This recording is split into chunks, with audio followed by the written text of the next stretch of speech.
Bismillahirrahmanirrahim. Assalamualaikum warahmatullahi wabarakatuh. Bertemu lagi di channel berbagi ilmu.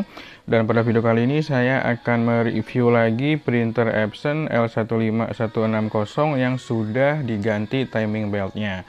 Jadi beberapa pekan yang lalu, mungkin tepatnya lebih ke bulan ya, 2 bulan yang lalu saya pernah review juga, cuma saya udah kontak teknisinya ternyata lupa. Tapi alhamdulillah pas saya coba kontak lagi, dia langsung gercep, gerak cepat untuk langsung datang dan memperbaiki dan tentunya langsung mengganti timing belt yang putus. Alhamdulillah printernya sudah dipasang timing beltnya dan alhamdulillah sudah normal kembali. Untuk prosesnya saya akan coba capture dari gambar aja ya, karena saya nggak memungkinkan buat ngerekam pakai video ketika proses perbaikannya. Jadi beberapa momen saya ada capturannya. Nah, untuk spare partnya sendiri ya, ini saya nggak promo, cuma menginformasikan aja ke teman-teman. Siapa tahu nanti timing beltnya ada yang putus juga dan serinya sama L15160, atau dia bisa juga dipakai di L15150. Itu untuk timing beltnya seperti ini. Sebentar saya akan coba arahkan dulu. Nah, ini timing belt yang bekas yang udah putus. Ini harganya kalau teman-teman cari di online marketplace itu sekitar 150 ribuan. Saya dapat di Bandung 165.000 ya. Rentan harganya sekitar 150 sampai 200 lah. Kalau di atas itu berarti emang terlalu mahal ya. Ini timing belt yang sudah putus.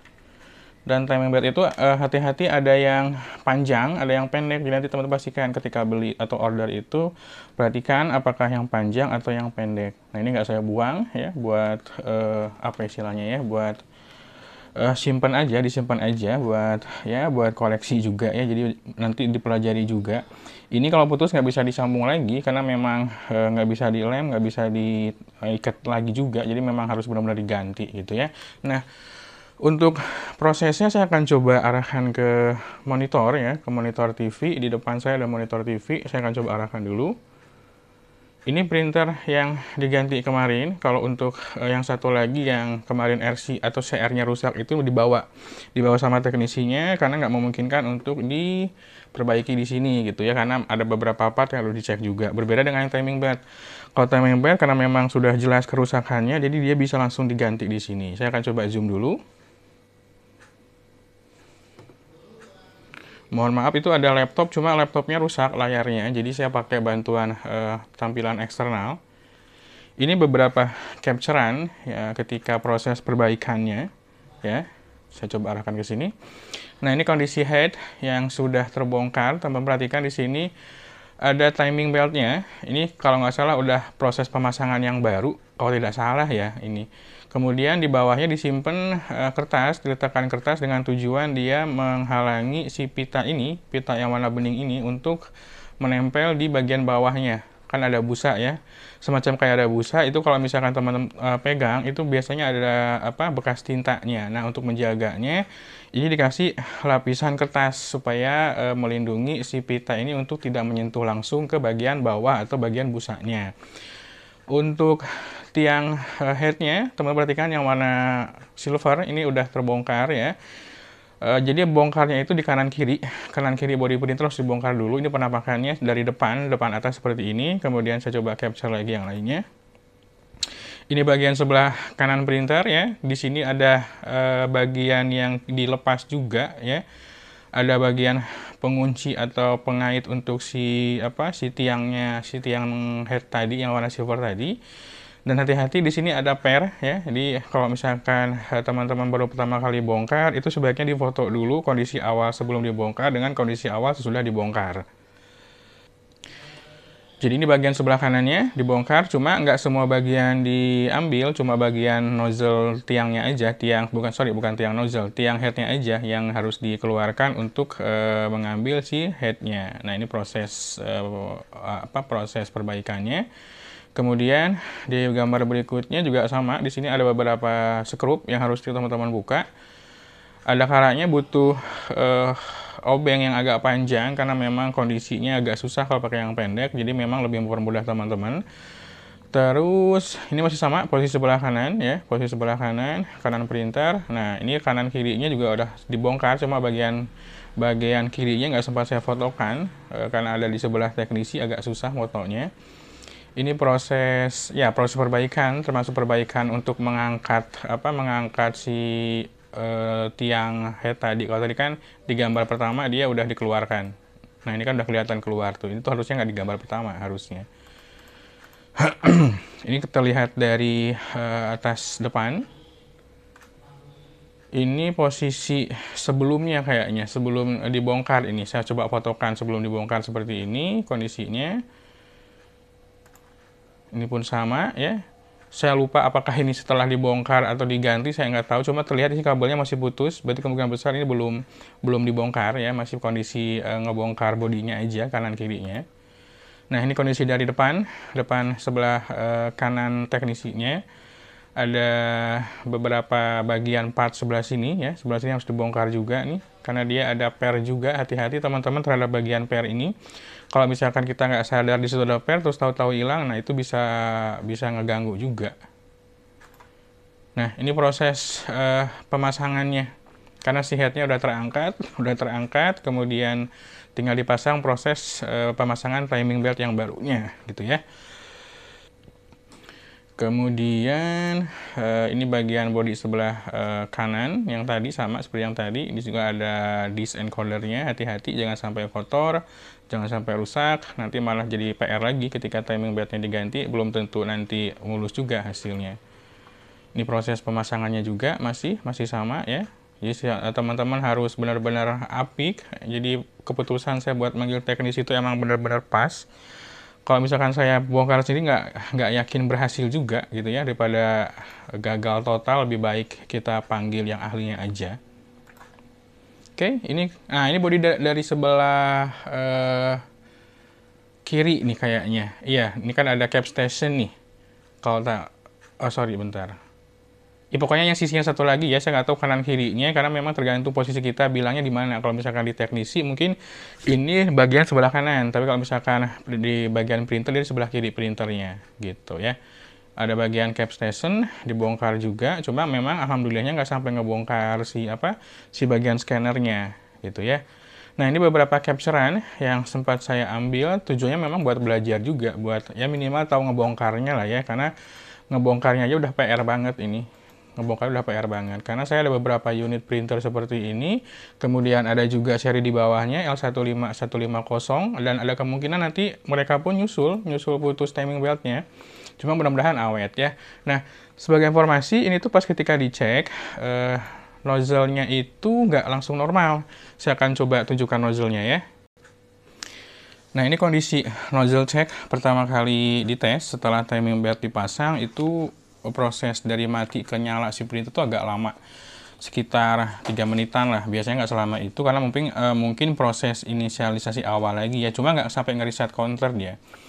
Ini parah banget karena memang tadi kan ada pergerakan tangan yang menyentuh head, yang menyentuh timing beltnya, pasti si headnya keganggu juga. Cuma saya yakin kondisi sebelum putus itu masih normal nozzle-nya.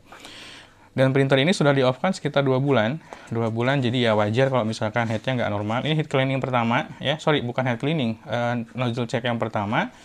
Kemudian di head cleaning, ini cukup signifikan keluarnya, cukup banyak. Cuma nggak kelihatan warna hitamnya. Ini kita belum ngecek berapa lembar gitu ya, counternya. Ini warna hitamnya udah mulai, cuma warna kuningnya berantakan. Nah, kemudian proses cleaning berikutnya itu nggak pakai proses head cleaning normal, tapi disedot langsung dari lubang yang ada di pembuangan maintenance box-nya. Jadi katanya itu lebih efektif kalau misalkan kita mau memperbaiki nozzle yang cukup parah seperti ini. Nah, ini yang hitungan ke 352.831 ya, udah 350 ribuan. Kita perhatikan belakangnya ya, ini kan 31, berikutnya 32. Di cetakan yang 32 ini, yang belakangnya udah lumayan bagus, cuma tintanya tercampur. Jadi wajar teman-teman yang pernah ngalami tinta tercampur, ini nggak usah panik. Yang penting asalkan nozzle-nya penuh, nanti dia bisa normal sendiri. Caranya tinggal ngeprint aja lagi terus-terusan si nozzle check-nya, nanti dia akan normal sendiri. Atau kalau misalkan mau cepat, teman-teman tinggal ngeprint blok warna aja. Contohnya kan warna merah nih, dia keganggu sama warna hitam. Teman-teman ngeprint aja blok warna merah di Word, buat kotak besar, kasih blok warna merah, tinggal di print, nanti dia akan normal kembali. Yang biru pun sama, yang kuning terganggu warna hijau nih. dari warna biru kayaknya. Ada kehijau-hijauan warna biru nih kayaknya ya. Ini kemudian nozzle check lagi. Sudah membaik di sini, sudah hampir 100% full, cuma tintanya masih tercampur ya. Ini pasti teman-teman yang pakai tinta pigmen ataupun tinta art paper kemungkinan besar udah mengalami yang namanya tinta tercampur ya. Ini pun sama. dicek lagi sampai saya beberapa kali itu ngeprint nozzle check aja, nggak sampai saya print blok warna. Ini di 35, diamkan aja printernya, nanti dia bisa normal kembali seperti ini. Ini udah hampir 100% normal. Teman-teman cek di warna yang kuning ada gangguan sedikit dari warna biru nih. Yang warna biru pun sama, ada gangguan dari warna kuning, jadi saling menutupi ya. Ini yang saya bilang tinta tercampur. Jadi kalau misalkan teman-teman ngeprint nggak akan maksimal hasilnya. Ini di 36 belakangnya. Dan ini di 38, mungkin 37-nya yang kelewat, saya nggak tahu kemana si hasil cek nozzle-nya. Semakin membaik. Ini tadi yang yang pertama tadi. Nah, ini kayaknya tadi yang kelewat tadi kan 37 ya. Ini kayaknya 37 saya ngeprint nozzle tes printingnya. Nah, ini hasil tes printingnya. Jadi memang ada kemungkinan ketika timing bednya udah beres diganti itu muncul error yang lainnya. Tapi alhamdulillah di sini lancar ya. Ini yang warna hitam. Oke, warna hitam. Kita akan coba cek nozzle. Saya arahkan dulu sebentar. Saya ngecek dari PC aja ya, karena memang udah saya konekkan ke WiFi dia. Sorry, sebentar saya coba cek nozzle. Oke, saya udah kirimkan proses nozzle checknya. Dan dia sudah normal kembali, alhamdulillah udah siap tempur lagi, siap nyari cuan lagi. Cuma ya berhubung saya ada L15150, paling yang L15160 nggak saya maksimalkan, jadi cuma dipakai beberapa kali aja, karena melihat counternya juga dia udah 350.000 ya. Untuk proses cetak di awal itu biasanya memang lama nih printer, karena memang dia udah berusia juga ya. Beda dengan printer yang baru, dia langsung gas-gas aja, cepet. Jadi teman-teman jangan aneh ketika printernya udah berusia, atau misalkan tembus 80.000 cetakan, bahkan 50.000 itu udah melambat biasanya. Karena dia ada semacam kayak memori penyimpanan data, dia pernah ngeprint berapa lembar, itu disimpan di memorinya. Nah ini agak lama nih ngeprintnya.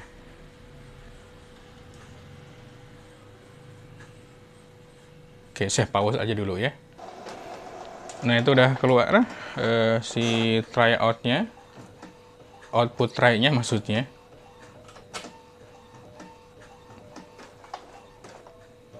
Ini saya nggak ngeblok warna ya. Jadi cukup ngeprint nozzle beberapa kali aja, dia harusnya udah normal. Ya.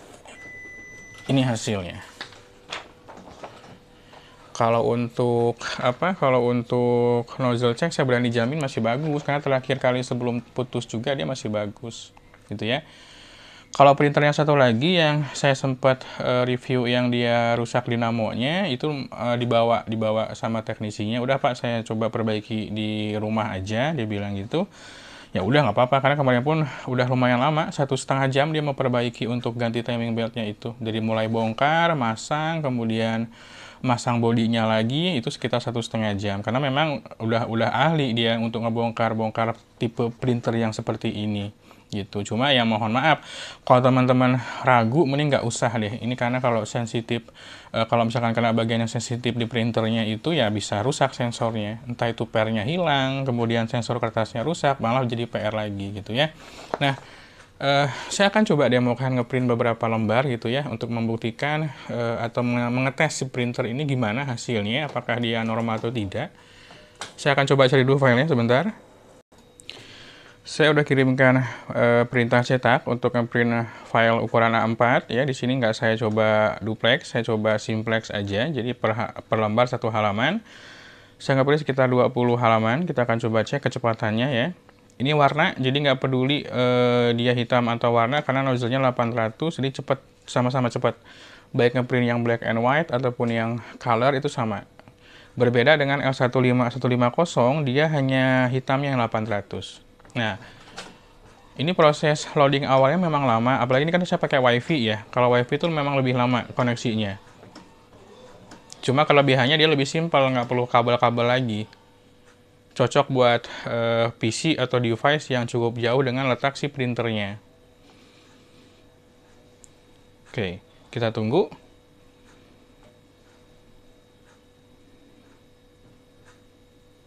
Jangankan di printer yang udah berusia seperti ini ya, printer yang baru pun kadang dia suka loadingnya lama. Oke, kita coba tunggu. Nah, itu try outputnya udah keluar. Nah, ini printernya nggak berisik. Kenapa? Karena saya pakai mode quiet-nya di on-kan. Kalau enggak, dia pasti berisik banget, pasti lebih cepat. Dan peluang dia per jam tuh lebih cepat, lebih besar peluang per jamnya. Oke, dia udah keluar. Ini saya print color ya. Kita cek sampai 20 lembar dia apakah ada kendala, misalkan per jam. Saya coba zoom. Ini nggak ada proses editing ya. Atau kalau 20 lembar kelamaan, kita coba cek sampai 10 lembar aja ya. Ini mode on-nya mode quiet-nya di on-kan ya. Kalau misalkan teman-teman printernya baru, di off-kan aja, karena pasti lebih cepat. Itu ada halaman kosong, memang ada halaman yang kosong.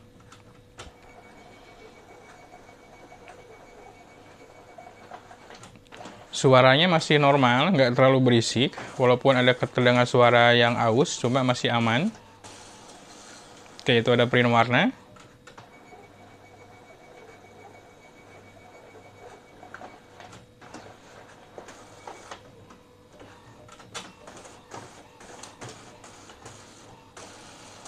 Oke, rasanya cukup ya, saya coba ambil aja, nggak apa-apa sambil nunggu dia ngeprint beres sampai 20 halaman.